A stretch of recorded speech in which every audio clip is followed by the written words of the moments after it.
आज हम लोग बात करने वाले हैं झारखंड के इतिहास में जो प्रमुख शासन व्यवस्थाएं थी। झारखंड के इतिहास में प्रमुख शासन व्यवस्थाएं निम्नलिखित है। आप देख पा रहे होंगे मुंडा शासन व्यवस्था, नागवंशी शासन व्यवस्था, मुंडा मानकी शासन व्यवस्था, ढोकलो सोहर शासन व्यवस्था और जातीय पंचायत शासन व्यवस्था। तो अलग अलग वीडियो के माध्यम से हम लोग ये जानने का प्रयास करेंगे कि विभिन्न शासन व्यवस्था में जो पदाधिकारी होते थे वो कैसे होते थे, वो किस प्रकार से शासन करते थे, उनका शासन करने का तरीका क्या होता था, और भी जो एग्ज़ाम में जो सवाल आते हैं वो सभी सवालों का सही से जवाब देने हेतु आपको ये सारे टर्म्स पता होने चाहिए। आइए हम लोग एक बार देख लेते हैं मुंडा शासन व्यवस्था क्या है। मुंडाओं के पारिवारिक शासन व्यवस्था, जिसमें मुंडा अपने समाज में घटित सामाजिक, धार्मिक और आर्थिक समस्याओं का जो निपटारा करते थे, जहां पर महिलाओं का जाना और महिलाओं का भागीदारी उसमें निषेध होता था। इस व्यवस्था में सबसे छोटी इकाई गांव होता था, जिसका प्रधान को मुंडा कहा जाता था, और मुंडा का जो सहायक होता था जिसे हम लोग पाहन कहते थे, और वो पाहन पुजारी का भी काम करते थे।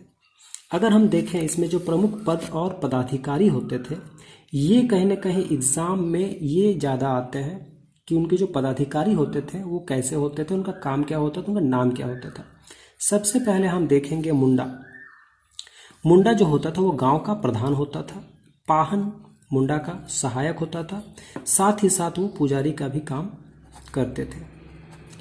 महतो जो होता था वो संदेश वाहक होता था, और कहीं न कहीं वो गांव का प्रधान और मुंडा का जो मुंडा और पाहन दोनों का सहायक भी होता था। खूट कटीदार आपको मुंडा शासन व्यवस्था का एक पद है, जो कहीं न कहीं गांव का जो विशिष्ट व्यक्ति होता था उसे हम लोग खूट कटीदार कहते थे।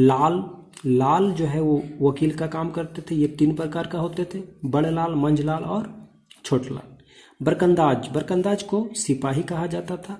हाथू मुंडा गांव का प्रधान ही होता था। भूत खेता एक तरह का पुजारी होता था, जो गांव में जो भूत प्रेत का काम करते थे, मतलब उनको भगाने का जो काम करते थे, वो जो एक पुजारी होता था उसे हम लोग उस समय भूत खेता कहते थे। पनभरा जो होता था वो पुजारी का सहायक होता था, और पुजारी के अनुपस्थिति में पनभरा ही पूजा होता था।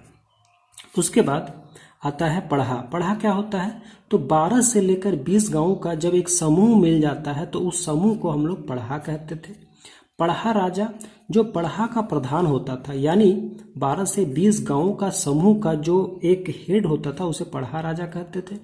मानकी पढ़ा राजा समकक्ष है, और ये दोनों एक ही कहीं न कहीं होते थे। ठाकुर जो होता था वो पढ़ा का सहायक होता था। दीवान जो होता था वो पढ़ा राजा का मंत्री होता था। पांडे जो होता था वो कहीं न कहीं हम लोग कह सकते हैं कि वो क्लर्क का काम करता था, यानी कि जो कागजी काज होता, दस्तावेज का जो काम होता, वो सारे काम पांडे का होता था। और एक टर्म आता है राज का मतलब क्या हो गया, जो 12 से लेकर 22 पढ़ा का जो समूह हो गया।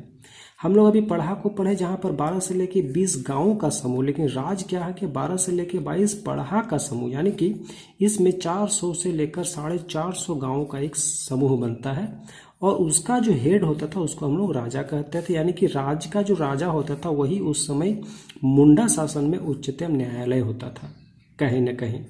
और अखड़ा जो होता था, अखड़ा पढ़ा पंचायत का जो पंचायत करने का जो स्थल होता था, सभा करने का जो स्थल होता था, वो हम लोग कह सकते हैं जो सभा स्थल, उसे हम लोग पढ़ा पंचायत का उसे अखड़ा कहते थे। एक और टर्म है सर्वप्रथम रीसा मुंडा 22,000 मुंडाओं के साथ सुनहरे देश की खोज में झारखंड आया था, और कहा जाता है कि जिन्होंने असुरों को पराजित करके अपना शासन स्थापित किया था। मुंडा जाति जो है वो अभी लगभग झारखंड में तीसरी सर्वाधिक जनसंख्या वाली जनजाति है, जो कोलेरियन समूह से संबंधित है। ये हमारे गुमला, सिमडेगा, सिंहभूम, सरायकेला, रांची आदि क्षेत्रों में पाए जाते थे, अभी भी पाए जाते हैं। ये कहीं न कहीं मुंडा शासन व्यवस्था जो है हमारे झारखंड का सबसे प्राचीन शासन व्यवस्था है। और एग्ज़ाम के पॉइंट ऑफ व्यू से जो सवाल आते हैं, सवाल यहीं से आते हैं, खासकर प्रीलिम्स में आपका क्वेश्चन ऐसे ही आते हैं कि मुंडा शासन व्यवस्था का प्रधान को क्या कहते हैं, मुंडा शासन व्यवस्था के पुजारी को क्या कहते हैं, मुंडा शासन व्यवस्था के संदेशवाहक को क्या कहा जाता था, पढ़ा क्या होता है, पढ़ा का प्रधान क्या होता है। तो कहीं ना कहीं जो बेसिक सवाल जो आते हैं, बेसिक क्वेश्चन जो आते हैं, वो कहीं ना कहीं पदाधिकारी से ही आता है। तो ये पदाधिकारी, और आपको पता होगा कि आगे अभी हम लोग नागवंशी शासन के बारे में बात करेंगे, फिर मुंडा मानकी के बारे में बात करेंगे, ढोकलो सोहर के बारे में बात करेंगे। तो सभी में पदाधिकारी आएंगे, और ये पदाधिकारी में बहुत ज़्यादा कन्फ्यूज़न होता है और इसी में सवाल आते हैं। इसीलिए बहुत ही गौर करके हम लोग को ये पढ़ना पड़ेगा कि किस शासन व्यवस्था में किस पदाधिकारी का क्या काम होता था।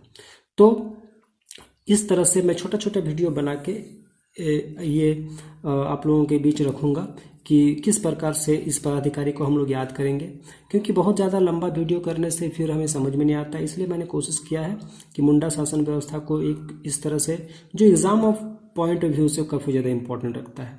और उसके बाद नेक्स्ट वीडियो में मेरा नागवंशी शासन, फिर ढोकलो सोहर, सारे जो भी शासन व्यवस्था है वो मैं अलग अलग वीडियो के माध्यम से आप लोगों तक पहुंचाने का प्रयास करूंगा। अगर वीडियो पसंद आए तो चैनल को सब्सक्राइब कर दें और लाइक कमेंट शेयर जरूर करें। धन्यवाद।